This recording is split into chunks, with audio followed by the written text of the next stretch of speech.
Innal hamdalillah nahmaduhu wa nasta'inuhu wa nastaghfiruh wa na'udzu billahi min syururi anfusina wa sayyiati a'malina may yahdihillahu fala mudhillalah wa may yudlil fala hadiyalah.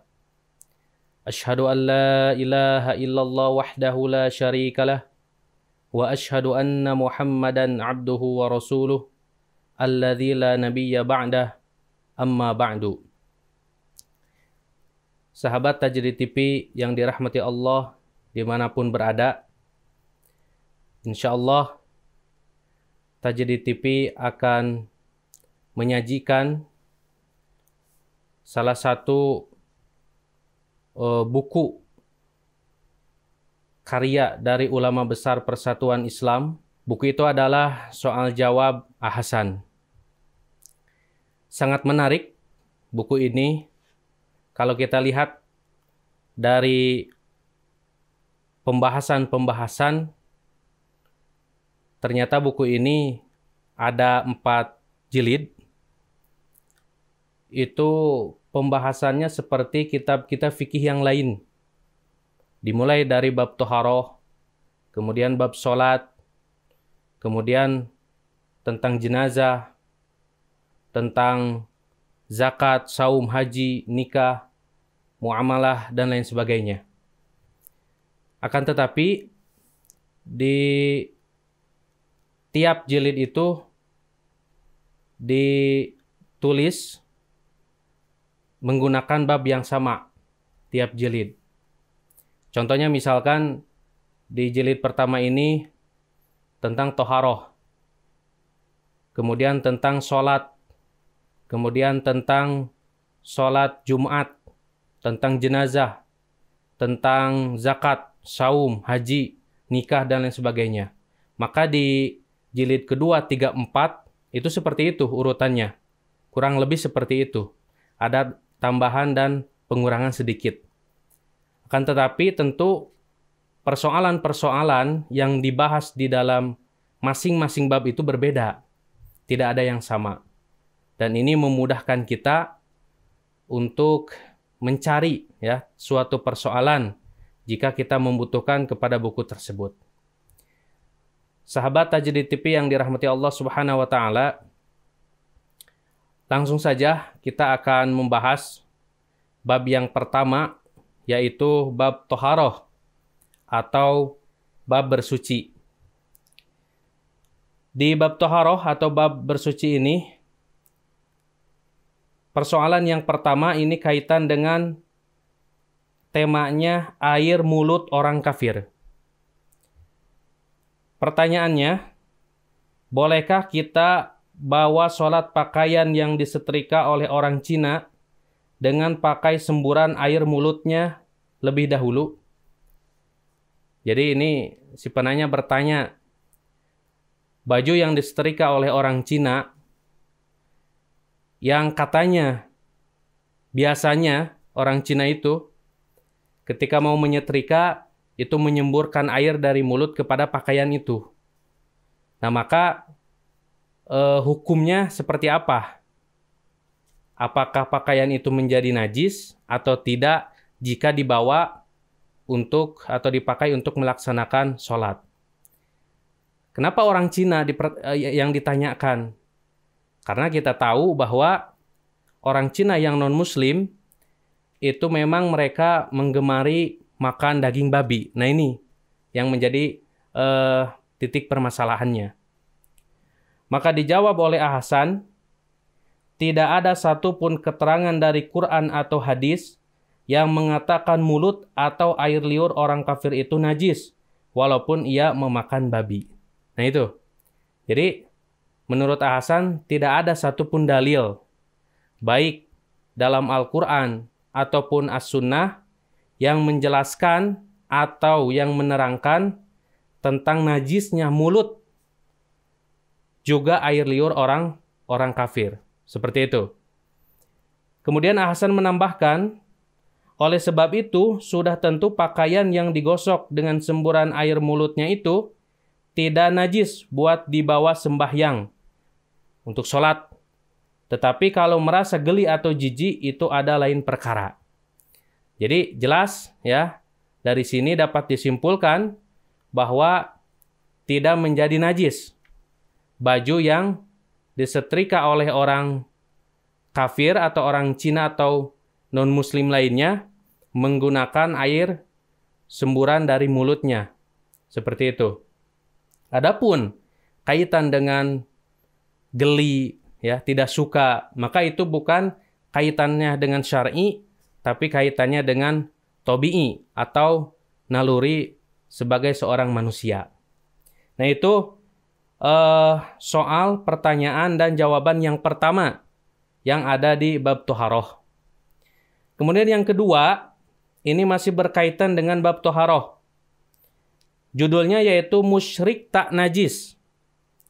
Pertanyaannya atau soalnya, surat Al-Bara'ah ayat 28 bunyinya, A'udzubillahi minasyaitonirrajim, innamal musyrikuna najasun.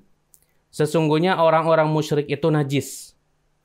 Maka pertanyaannya, betulkah artinya itu bahwa orang-orang musyrik itu tidak lain melainkan najis badannya? Kalau betul, mengapakah dibenarkan kita kawin kepada perempuan Yahudi dan Nasrani? Jadi ada dua pertanyaan. Ya, berdasarkan ayat tadi, surat Al-Bara'ah atau surat At-Taubah ayat 28 yang mengatakan bahwa orang-orang musyrik itu najis. Pertanyaan pertama, yang dimaksud najis di sana, betulkah najis badannya? Kemudian yang kedua, kalau betul najis badannya, kenapa Allah membolehkan seorang laki-laki muslim itu menikahi ahlul kitab, perempuan ahlul kitab, yaitu Yahudi dan Nasrani? Maka dijawab oleh Ahsan, betul ayat itu berarti orang-orang musyrik itu tidak lain melainkan najis. Tetapi menurut beberapa hadis teranglah bahwa yang dimaksudkan dengan najis di sini ialah najis i'tiqad. Najis perangai, bukan najis badan. Nah, jadi menurut Ahsan betul orang musyrikin itu najis. Tetapi najisnya bukan najis badan. Yang dimaksud dalam ayat itu adalah najis i'tiqad atau najis akidahnya. Najis akidahnya karena menyembah selain kepada Allah, atau najis perangai, najis akhlak, kelakuan dan lain sebagainya. Maka untuk meyakinkan apa yang disebutkan oleh Ahsan, maka kita bisa baca di beberapa kitab tafsir. Di antaranya di sini ada tafsir Ibnu Katsir berkenaan dengan ayat itu. Maka qala Ibnu Katsir rahimahullahu taala, Ibnu Katsir mengatakan berkaitan dengan ayat ini, wa amma najasatu badanihi, adapun kenajisan badan orang musyrik, fal jumhuru, maka mayoritas para ulama, ala annahu laisa binajasil badani wadzati. Mereka berpendapat bahwa yang dimaksud najis dalam ayat itu bukan najis badan atau zat. Li'anna Allah Ta'ala, karena Allah Ta'ala ahalla ta'ama ahlil kitabi, telah menghalalkan makanan ahlul kitab. Wa dhahaba ba'du dhahiriyati, dan sebagian pengikut atau kelompok dhahiriyah berpendapat, pengikut Abu Daud al-Dhahiri, ila najasati abdanihim, ila najasati abdanihim. Mereka berpendapat bahwa yang dimaksud najis dalam ayat itu adalah najis badan mereka. Nah, di sini jelas, cukup jelas, Ibnu Katsir mengatakan bahwa menurut jumhur ulama, yang dimaksud najis dalam ayat itu adalah bukan najis badaniyah. Kemudian kalau kita lihat di tafsir yang kontemporer, yaitu At-Tafsirul Munir, karya Syekh Dr. Wahba Az-Zuhaili rahimahullahu ta'ala, berkenaan dengan ayat ini beliau lebih menegaskan. Kata beliau, wal muradu bin najasi, yang dimaksud najis dalam ayat itu an-najasatul ma'nawiyatu, yaitu najis yang sifatnya maknawi, yaitu najasatul i'tiqadi, yaitu najis akidah atau keyakinan. Maka di sini jelaslah dan cukup menjawab pertanyaan yang tadi, bahwa yang dimaksud ayat surat At-Taubah ayat 28 tadi, yang dimaksud najasun dalam ayat itu adalah bukan najis badan, tetapi najis akidahnya, seperti itu. Kemudian untuk pertanyaan yang kedua, Hasan melanjutkan, adapun perempuan Yahudi dan Nasrani itu tidak dipandang najis dan tidak dihukum musyrik oleh Islam. Akan tetapi, ini jelas untuk Yahudi dan Nasrani yang masih ada dalam ajaran yang benar dulu. Adapun untuk zaman sekarang, jelas kebanyakan Yahudi dan Nasrani itu sudah menyimpang dari ajarannya.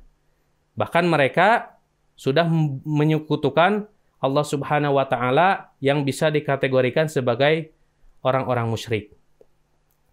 Sahabat Tajrid TV yang dirahmati Allah Ta'ala, itulah dua soal dan dua jawaban yang ada di bab Toharoh.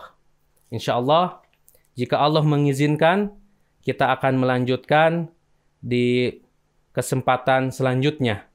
Mohon maaf jika apa yang saya sampaikan itu banyak kesalahan dan kekurangannya. Dicukupkan, aqulu qauli hadza wa astaghfirullaha li wa lakum. Wassalamualaikum warahmatullahi wabarakatuh.